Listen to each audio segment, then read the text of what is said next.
Mga ka-channel, hindi mo ito dapat palampasin. May breaking news ngayong Pasko. Dahil may mga senior citizens na makakatanggap ng hanggang P60,000 Christmas bonus.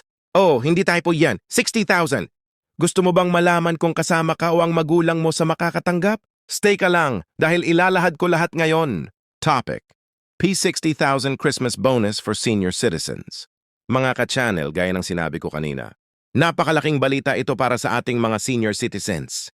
Ngayon, sisimulan na natin ang part 1 kung saan tatalakayin natin ang pinagmulan, layunin, at paano nagsimula ang programang nagbibigay ng hanggang 60,000 Christmas bonus ngayong Pasko. Unang tanong, bakit may ganitong malaking bonus ngayong taon?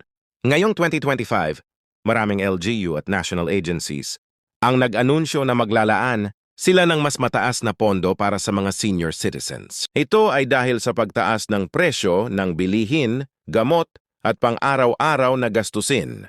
Dahil dito, pinalakas ang special holiday assistance para matulungan ng mga seniors na magkaroon ng mas maginhawang Pasko. Ang 60,000 ay hindi basta-basta. Ito ba ang kombinasyon ng ibang ayuda programs na pinagsama para sa mga kwalipikadong seniors? Ngayon, pag-usapan natin kung ano ba talaga ang nature ng 60,000 Christmas bonus. Hindi ito isang fund lamang. Sa karamihan ng lugar, ang mga seniors na kabilang sa indigent list ay maaaring makatanggap ng kombinasyon ng Social Pension Program for Indigent Seniors, Christmas Assistance Fund mula sa LGU, Special Holiday Support o Pamasko Package, Emergency o Supplemental Allowance depende sa health condition. Kapag pinagsama-sama ang lahat ng ito, umaabot sa 5,000 hanggang 60,000. Ang total na natatanggap depende sa city o municipality. Ngayon naman, sino ba ang mga priority recipients? Unang-una sa listahan ng mga senior citizens na kabilang sa indigent category. Ito ang mga seniors na walang permanenteng income, walang sariling pensyon o umaasa lamang sa kanilang pamilya. Pangalawa, mga seniors na may health conditions, bedridden o nangangailangan ng tulong medikal. Pangatlo, ang mga rehistrado at updated ang records sa OSCA or Office of Senior Citizen Affairs. Kaya dito pa lang malinaw na kung updated ang records mo sa OSCA, mas mabilis at mas mataas ang chance mo na makasama sa beneficiaries. Isa pang mahalagang tanong. Automatic ba ito? Hindi po. Hindi lahat ng senior citizens ay makakakuha ng 60,000. Depende ito sa budget ng LGU, priority list, updated records, existing local programs. Halimbawa, may mga LGU na nagbibigay lang ng 3,000 to P10,000. Pero may mga highly funded cities na umaabot ng 20,000, P30,000, P45,000, hanggang pinakamataas, 60,000. Sa part 1 na ito, layunin nating maunawaan ang pinanggagalingan at kriteriya ng programang ito. Dahil bago tayo magpatuloy sa claiming process, requirements at distribution schedule, kailangan muna nating malinawan kung bakit at paano nabuo ang assistance na ito ngayong Pasko. Kaya mga ka-channel, stay tuned dahil sa part 2, tatalakayin naman natin ang requirements, eligibility at step-by-step claiming process para malaman mo kung paano at saan ka makakapaghain ng application para sa Christmas bonus na ito. Topic: P60,000 Christmas bonus for senior citizens.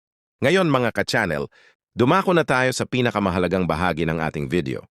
Ang eligibility, requirements, claiming process, at ang tamang schedule ng paglabas ng Christmas. Bonus na maaaring umabot ng 60,000. Unang tanong, sino ang kwalipikado? Ayon sa guidelines ng karamihan sa LGU, ang mga sumusunod ang priority. Indigent senior citizens, ito yung mga walang pension, walang stable na kita, o umaasa lang sa pamilya. Registered OSCA members, dapat updated ang registration sa Office of Senior Citizens Affairs. Bedridden or with medical needs.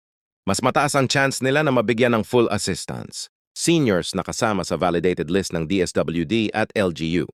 Pangalawa, ano ang mga requirements? Kadalasan, simple lang ang kailangan. Senior Citizen ID, Barangay Certification, OSCA Registration Form, updated. Medical Certificate, kung bedridden o may health condition. One valid ID ng guardian kung representative ang kukuha. Hindi komplikado, basta't kumpleto ang documents, mabilis ang pag-process. Ngayon ang pinaka-inaabangan. Paano ito maklaim? Ganito ang step-by-step process. Step 1, pumunta sa inyong OSCA, office o barangay hall para i-verify. kung kasama ka sa listahan ng beneficiaries. Step 2. I submit ang requirements. Kadalasan 10-15 minutes lang ang assessment. Step 3. Hintayin ang schedule ng distribution. Karaniwan itong pinapaskill sa barangay municipal hall o ipinapadala via text.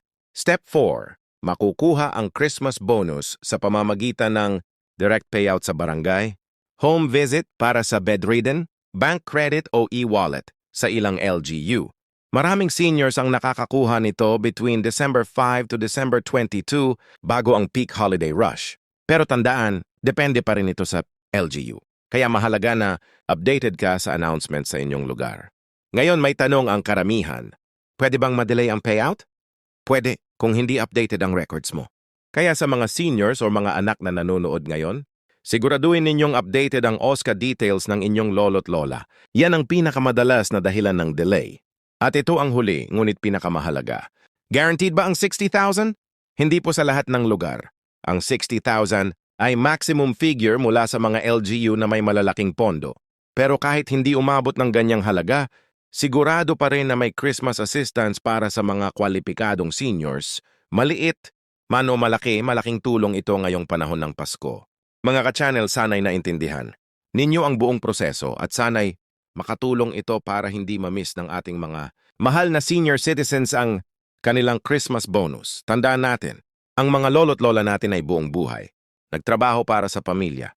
Ngayon, panahon na natin para tiyaking may masaya at maginhawang Pasko sila.